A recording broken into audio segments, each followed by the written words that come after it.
Hi beautiful subscribers, welcome back to our channel CV vlogs. ఈరోజు carrot halwa అయితే try చేశాను అనమాట. ఎలా వచ్చింది, టేస్ట్ ఎలా ఉంది, నేను ఎలా చేశాను అనేది మీకు సింపుల్ వేలో చూపించేస్తాను. వీడియో నచ్చితే లైక్ చేయడం మర్చిపోకండి, ఛానల్ సబ్స్క్రైబ్ చేసుకోండి.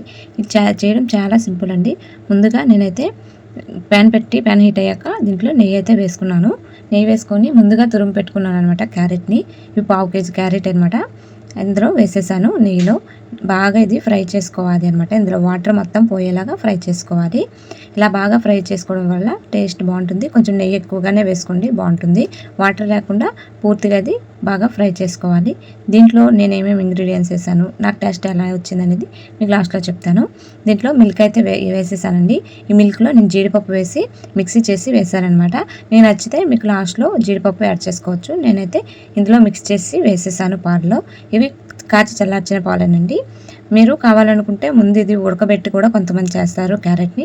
నేను అదేం చేయకుండా పచ్చి క్యారెట్ వేసేసి బాగా ఫ్రై అయ్యాక మిల్క్ వేసేసి బాగా ఉడకబెట్టాను అనమాట దగ్గరకి. ఆ తర్వాత షుగర్ అయితే యాడ్ చేసుకున్నాను. షుగర్ వచ్చేసి కొంచెమే వేసుకున్నానండి.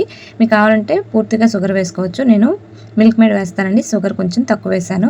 మీకు నచ్చితే పూర్తిగా మిల్క్ మేడ్ అయినా వేసుకోవచ్చు, లేదంటే షుగర్ అయినా యాడ్ చేసుకోవచ్చు. మిల్క్ మేడ్ యాడ్ చేయడం వల్ల ఇంకొంచెం టేస్ట్ బాగుంటుంది. టేస్ట్ అయితే చాలా బాగా వచ్చిందండి. చాలా సింపుల్గా, చాలా తొందరగా అయిపోద్ది. చాలా ఈజీగా ఉంటుంది. ఒకసారి మీరు కూడా ట్రై చేయండి. ఈ వీడియో నచ్చితే లైక్ చేయడం అయితే అసలు మర్చిపోకండి. లాస్ట్లో నేను యాలకుల పొడి వేసేసి మరి కొంచెం నెయ్యి యాడ్ చేసేసి దింపేసానండి. టేస్ట్ అయితే చాలా బాగుంది. ఒకసారి మీరు ట్రై చేయండి, బాగుంటుంది. చాలా సింపుల్ వేలో. వీడియో మీకు నచ్చినట్టయితే ప్లీజ్ లైక్ చేసి ఛానల్ సబ్స్క్రైబ్ చేసుకోండి. ఎలా అనిపించింది అనేది నాకు కింద కామెంట్ చేయడం అయితే అస్సలు మర్చిపోకండి. ఇదండి హల్వా ఎలా వచ్చిందో ఒకసారి చెప్పండి. Thank you for watching. Bye.